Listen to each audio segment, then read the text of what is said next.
On va parler des entreprises de La Réunion, on va parler de ce qui se passe au niveau du CSAPR et voir pourquoi ils se sont rassemblés il y a quelques jours, pourquoi ils attendent d'autres informations. On est dans Causement Réunionnais.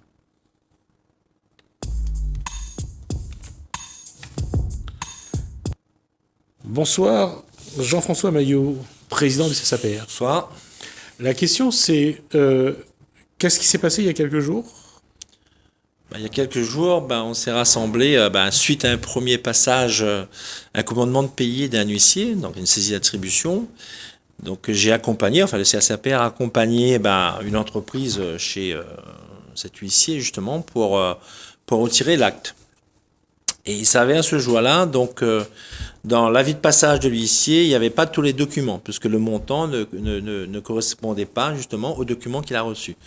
Donc on a demandé à l'huissier justement de nous fournir les éléments pour que nous on arrive à comparer le montant, à comprendre les différents montants. Et à ce moment-là, l'huissier n'a pas voulu nous donner ce document. Il nous a dit qu'il n'a pas le droit de nous donner ce document. Donc on s'est concerté le soir. Donc le lendemain, on s'est réunis justement pour revenir, on demandait la même chose. Et il savait comme par hasard, l'huissier est venu à nous ce jour-là et on a été reçu dans son bureau et tout, et ce jour-là, ce document a été remis. Pourquoi on est arrivé avec ces exécutions ? Peut-être pour l'historique du CSAPR, le combat du CSAPR. C'est un collectif de syndicats et associations professionnelles.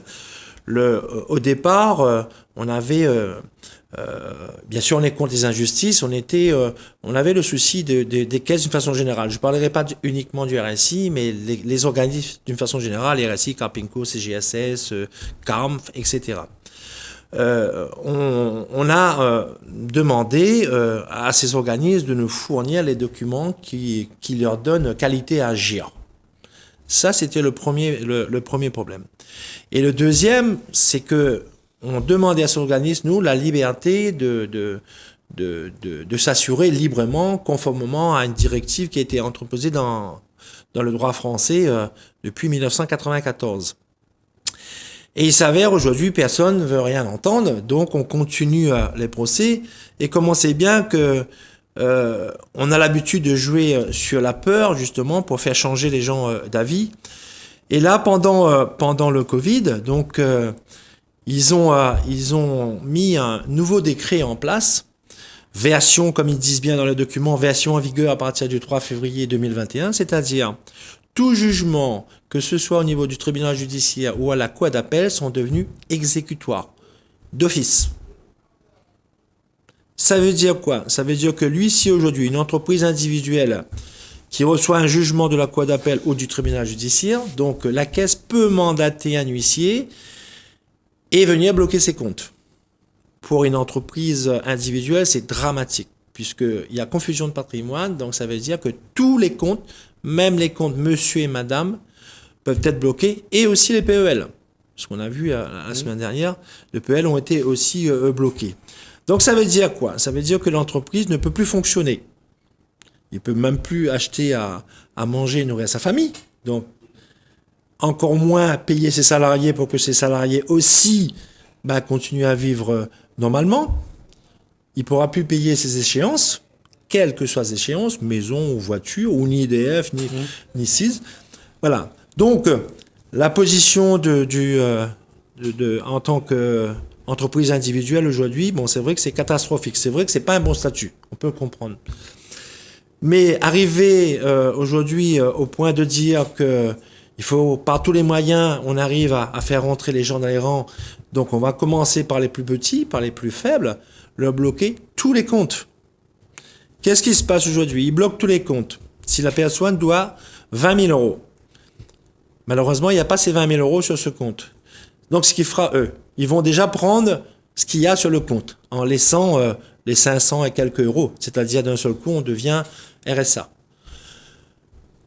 Il n'y a pas suffisamment sur ce compte. Donc la deuxième étape, c'est qu'ils vont partir vers, s'il y a des véhicules au nom de la personne, ils vont partir voir la liste des véhicules, en sachant quand même qu'aujourd'hui, les huissiers ont déjà la liste des véhicules qui est au nom propre du chef d'entreprise. C'est pas suffisant. Donc, ils vont repasser à l'étape suivante. Donc, ils vont partir sur le mobilier. J'étais en train de lire tout à l'heure ce qu'ils doivent laisser dans la maison. Il y en a pas grand-chose. Hein.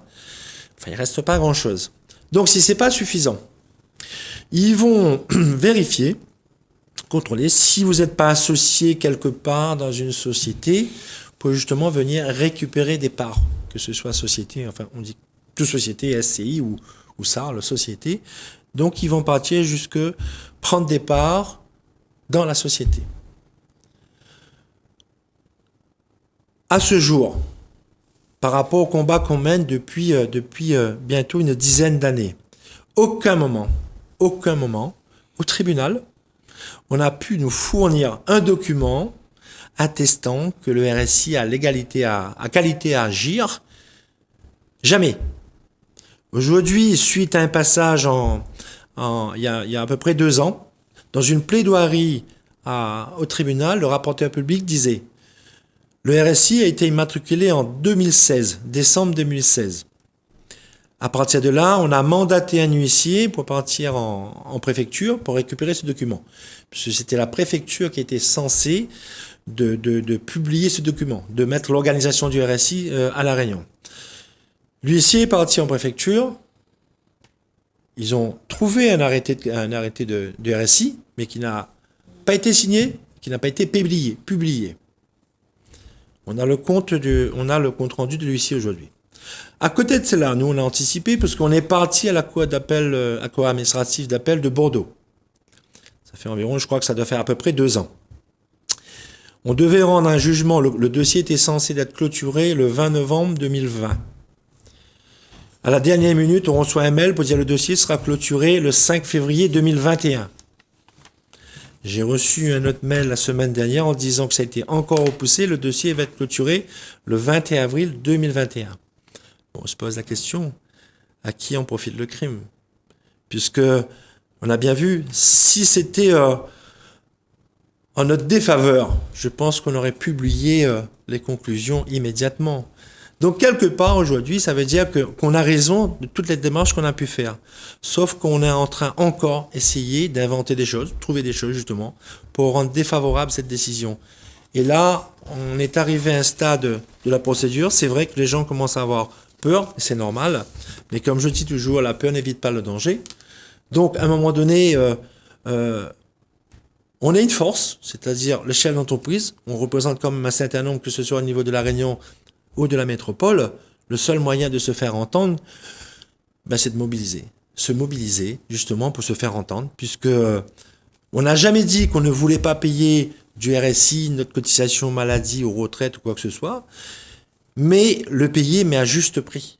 Puisque aujourd'hui, prendre plus de 30% de son bénéfice et pour avoir une retraite de misère, et aussi ne pas être couvert à 100% au niveau des soins santé, il y a un problème. Oui, toujours sur le statut d'entreprise individuelle. Sur le statut d'entreprise individuelle. Mais sur l'entreprise, sur la société, ce sera exactement pareil, parce qu'ils peuvent venir prendre des parts dans la société ou décider de mettre l'entreprise en liquidation judiciaire. Ils peuvent le faire. Donc, ça change pas grand-chose, mais le pire, c'est que aujourd'hui, cette dette, on a vu dans différents comptes rendus des tribunaux, une fois, c'est une dette professionnelle et une fois, c'est une dette personnelle. Bon, je dirais qu'aujourd'hui, nous, on a confirmation, on confirme, nous, que c'est une dette professionnelle. Pourquoi? Puisque cette dette est créée à partir du moment qu'on a créé son entreprise. Donc, c'est créé à partir d'une activité, d'une entreprise, et meurt quand l'entreprise ferme. Donc, c'est une dette professionnelle. Mais sauf, c'est pareil, on joue toujours une fois oui, une fois non. Donc, aujourd'hui, on ne sait pas. Eux, ils n'arrivent pas à nous dire exactement si c'est professionnel ou personnel. Toujours dans le cadre d'une entreprise individuelle. Toujours dans l'entreprise, non, mais que ce soit individuel ou en société. C'est exactement la même chose. En société, c'est plus simple. En société, c'est plus simple. En société, c'est plus simple. Mais là, on peut pas dire à quelqu'un qui est en société que sa dette au RSI, c'est une dette personnelle. puisqu'il est dans le cadre d'une société. Oui, ça. Certes que c'est le chef d'entreprise qui est assuré, c'est une chose, mais comme je disais, c'est par rapport à son activité. D'accord? Donc c'est une dette professionnelle. Mais c'est vrai qu'on est un petit peu plus couvert par rapport à la société, parce qu'on ne peut pas venir saisir une personne morale. Mais on est quand même exposé. Il y a quand même des risques. Aujourd'hui, quel est l'état d'esprit des chefs d'entreprise que vous avez rencontrés? C'est vrai que le moral, il est bas. Il est bas, pour X raisons, puisque depuis l'année dernière, avec le Covid, et nous, dans le bâtiment, on a rencontré aussi le problème de l'amiante. Donc, il n'y a pas eu beaucoup d'activité. Mais il y a une contradiction quelque part, puisque ça fait bientôt 1 an, je crois, que le Covid est là. Je crois que c'était mars 2020, je crois. Officiellement, le confinement a commencé le 17 mars voilà, c'est 2020. Ça. Fera bientôt 1 mois. 1 an. 1 an, pardon. 1 an. L'État a mis un dispositif d'aide aux entreprises. Bon, l'État, les collectivités, enfin certaines collectivités ont mis un dispositif justement pour venir en aide aux entreprises pour les pertes d'exploitation. Bien sûr, encore une fois, sous certaines conditions. Mais on dira quelque part, il y a une volonté, peut-être une volonté entre guillemets, d'essayer de sauver un certain nombre d'entreprises. Et là, on est toujours dans la même situation, parce que rien n'a changé, voire même empiré, parce que malgré tout, il y a eu quand même des entreprises qui ont mis la clé sous la porte. Et d'un seul coup, en 2021, donc on décide de mettre en exécution tous les jugements. Donc, on essaie de comprendre, mais on ne comprend pas. Puisque d'un côté, on veut vous aider, mais de l'autre côté, on vous coupe la tête. D'accord. Donc, est-ce que CSAPR peut mener une démarche auprès des institutions pour demander justement à ce qu'il y ait un report vous laissez un peu de temps, vous laissez le temps de respirer un peu pour d'abord attendre la fin du Covid, retrouver de l'activité pour travailler, pour après payer les dettes, parce que dans le contexte actuel, c'est pas simple de trouver du travail. Mais c'est pas simple de trouver du travail, et il n'y en a pas beaucoup non plus, puisque aujourd'hui, justement, on nous demande pour répondre à un marché d'être à jour de toutes ces cotisations.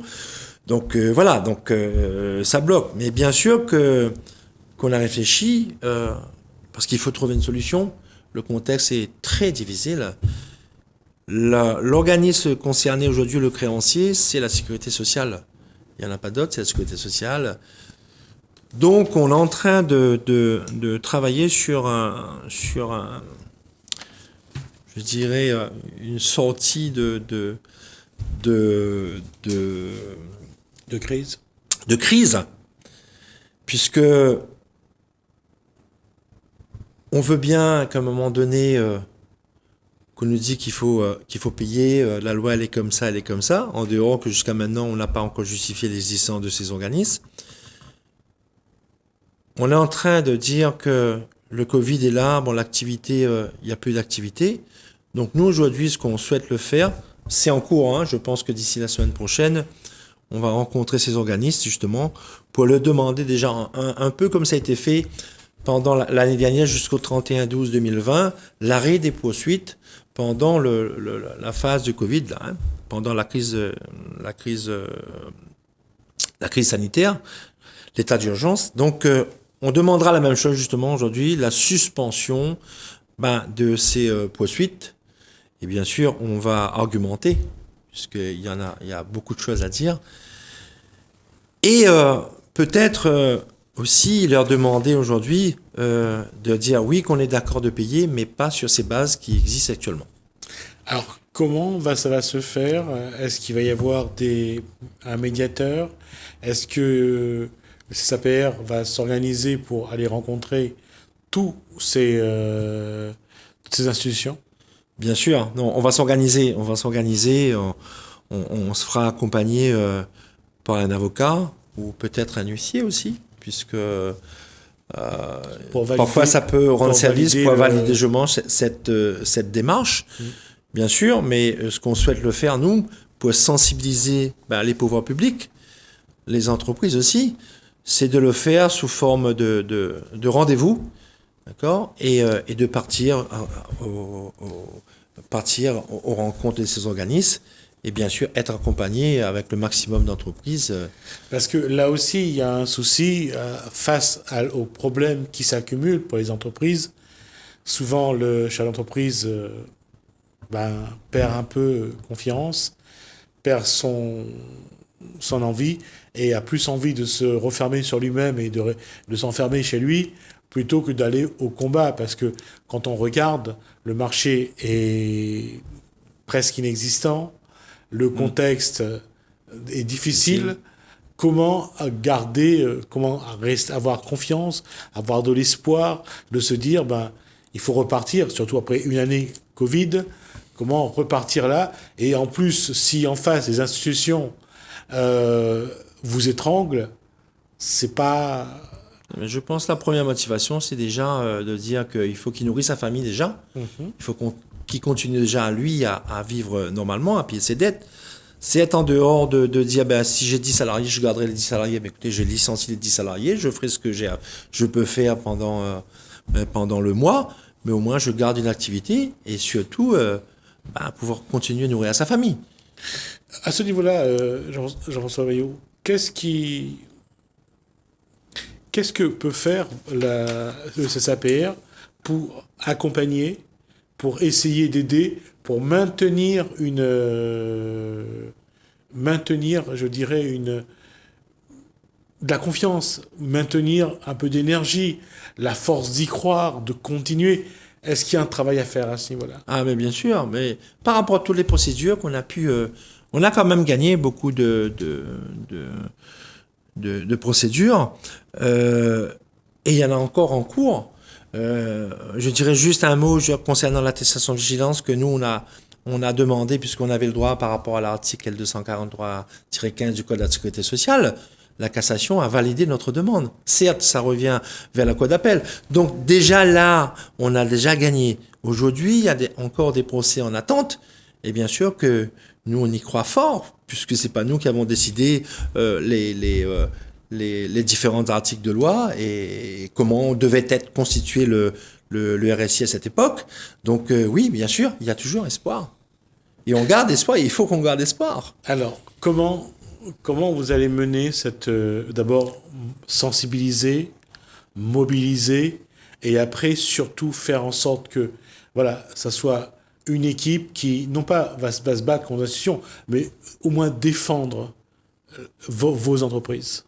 Mais c'est l'appel qu'on a lancé depuis plusieurs années, justement, puisque le CSAPR, c'était un endroit où on pouvait se regrouper, justement, et faire remonter nos difficultés. On l'a lancé depuis 2012, la création du CSAPR. On continue à le faire, nous, à travers les réseaux sociaux, à travers les mails pour nos adhérents. Et les adhérents, bien sûr, qui ont toujours un ami artisan, donc c'est du bouche à oreille, justement, qu'on communique. Et c'est vrai qu'on a eu beaucoup d'adhérents l'année dernière, puisqu'on a bien vu là qu'il y a... que les gens sont en très très grande difficulté, chez nous, il y a eu à peu près une 50aine d'entreprises qui ont fermé. D'accord. Tout corps de métier confondu, même la profession libérale, même les infirmières. Alors, dans ce cas, comment mettre en place une solidarité, mettre en place des moyens justement pour essayer de sauver le maximum de structures, d'entreprises ou d'entreprises individuelles pour que, en attendant que des beaux jours reviennent? Ouais, mais j'espère qu'il y en aura encore des beaux jours. Mais c'est vrai, comme je dis toujours, nos politiciens ont une responsabilité. D'accord? C'est bien sûr de garantir l'activité économique de notre île. On a lancé l'appel il y a environ 4 ans justement à ces élus, à nos députés, à nos sénateurs, mais malheureusement, personne n'est venu vers nous. On a relancé l'appel la semaine dernière pour leur dire que vous êtes responsables aussi de ce qui se passe, puisque quand je vois un décret qui vient juste d'être voté en début d'année, donc quelque part, ils sont au courant. Donc, on relance l'appel vers nos politiciens qui viennent vers nous, qui comprennent ce qui est en train de se passer. Puisque, comme on dit toujours, à La Réunion, on est constitué à peu près plus de 90% de petites entreprises. Ce sont eux qui font l'économie de La Réunion. D'accord ? Donc, on a besoin d'un soutien politique pour qu'on trouve le juste milieu, c'est-à-dire demain qu'on arrive à nous proposer une assurance santé, maladie et retraite à juste prix. C'est pas aujourd'hui de cotiser sur son bénéfice aujourd'hui, parce que c'est considéré un peu, parce qu'on est taxé, c'est considéré comme un impôt aujourd'hui. Donc ce qu'on souhaite nous vraiment, c'est cotiser pour une santé et une retraite juste. Puisqu'on parle politique, et il nous reste quelques secondes, est-ce que vous comptez sur les marchés publics qui vont démarrer dans les semaines à venir? Est-ce qu'il y en aura? Je ne sais pas. Est-ce que vous avez eu des informations là-dessus? Aucune information, mais la commande publique a été relancée depuis l'année dernière, en début d'année dernière. Bon, on nous dira qu'il y a eu le Covid, donc ça a été repoussé. Et d'ailleurs, face à cette problématique de marché public, l'accès au marché public, il a été mise en place justement la HCCP, la haute commande publique, justement pour que ces élus, là il y a des élus dedans justement qui gèrent cette commande. Rien n'a avancé, puisqu'on a bien vu dans certains rapports que le blocage des chantiers, c'était souvent dû justement au permis de construire que les mairies ne voulaient pas délivrer pour X raisons. D'accord. Là, donc, il y a aussi des démarches à faire. Il y a aussi une démarche à faire. Mais bien sûr, il y a une démarche à faire. Et surtout, donner l'accès plus facile aux PME et aux TPE. Puisque, c'est vrai, pour eux, c'est beaucoup plus difficile, puisque au niveau trésorerie, au niveau garantie financière, malheureusement, on l'a pas, la banque ne joue pas le jeu. Même qu'il existe des structures aujourd'hui qui pourraient venir en aide au fonds de trésorerie de l'entreprise, mais là, c'est pareil, l'accès est très compliqué. Et c'est dédié aux petites entreprises. On reviendra une prochaine fois sur cette partie-là pour parler justement de la commande publique, et on verra un petit peu d'autres entreprises, voir qu'est-ce qu'on pourrait lancer comme message à destination des politiques en une période électorale qui s'annonce pour le mois de juin. Merci Jean-François Baillot, donc vous êtes le président du CSAPR, et que aujourd'hui les entreprises de La Réunion traversent des moments difficiles et que la mobilisation est en marche. On aura l'occasion d'en reparler. Merci à vous de nous avoir suivis. Merci Hélène, merci François. Je vous dis à bientôt.